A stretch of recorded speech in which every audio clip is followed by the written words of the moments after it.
ברוכים הבאים לכנס שהמטרה שלו היא שיהיה כסף לסטארט-אפים שאנחנו כולנו עובדים איתם. אז רוטו היא מרכז חדשנות במימון מתי חיפה, אינווידיה והרשות לחדשנות, כאשר אנחנו מקדמים סטארט-אפים בשלבים מוקדמים, בעיקר סטארט-אפים שקשורים ל-AI או לדיפ-טק.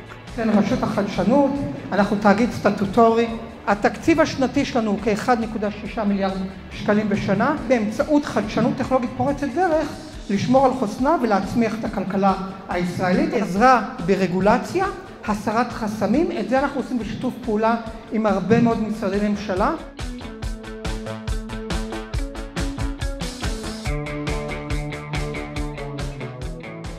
המפרסם את רשימת מועדוני האנג'לים ואת הדרך ליצור איתם קשר וגם את החיבורים הללו שבמרכזי החדשנות עם מועדוני האנג'לים בסביבה של סטארט-אפים זה כמובן משהו שמתוכנן כבר לעשות אותו באופן יזום.